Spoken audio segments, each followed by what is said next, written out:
The women that I met in prison that said, hey, look, I knew I was wrong. I knew I was selling drugs.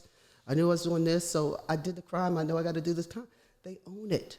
Yeah. And that's one of the things that I want people to also understand, too, is that there are some really decent women who have been incarcerated when they could have just gone into a drug program. Okay, and many of them are in there because of men. And they didn't have the resources to, or, you know. Exactly. Many of it. And the other thing that really surprised me is because being African American, you always hear, or it's a reality that a lot of African Americans go through the justice system and go to prison. Well, I went to Danbury Federal Prison, and I was surprised that the majority of people were not African American. They were white. Mm-hmm. They were white women. And most of them were in there because of some crime with a man, a baby daddy or whatever, okay? And I wanted to bring focus to how women are treated so different by men when they are loyal to the men. They're ride or die, okay? They take the charge or whatever. And if that guy is around like 6 days, 5 days, 3 days, they're lucky, okay? Just the horrific things that women have to go through.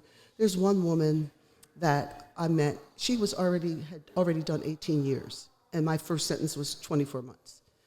So I'm not going to go crying about me doing 24 months to somebody who's got a bigger bid. Yeah, much bigger. But when I found out that it was her first offense, okay, she had a 30-year sentence. She's out now.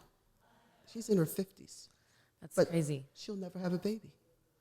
For a first offense, no violence, because you can't be at the camp if there was a gun involved or it's like a violent crime. The camp is for basically white-collar crimes and stuff like that. Or if you've done maybe something that had to do with not white-collar, but you go to a higher security prison, and then as your points come down, so you don't get in trouble, they come down, your security risk comes down lower and lower until you get to a camp, which is the lowest. It's like minimal security. And so just some of the stories that I heard about these women is why I wanted to write the book. I wanted to write the book for not just for myself, just to tell people, oh, I've been to prison, they wronged me, because I don't care about that. I'm still here, you know. I bounce back. I live well. I'm comfortable. But when they brought my children in, when I wouldn't go along, because they wanted me to say that my husband and the mayor and all these people that I knew that it was pay to play, which is real strange within itself.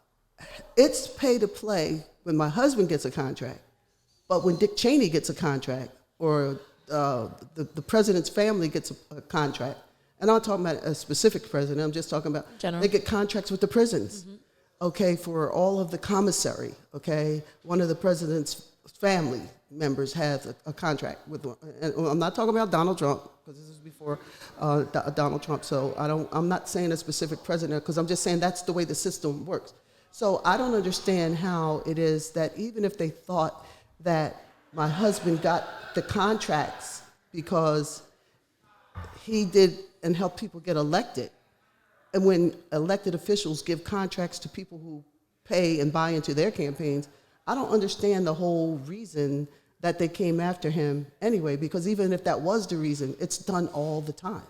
But when they want to turn something into a crime, they can make something a crime that's not, okay? Like triple jeopardy. That's unheard of.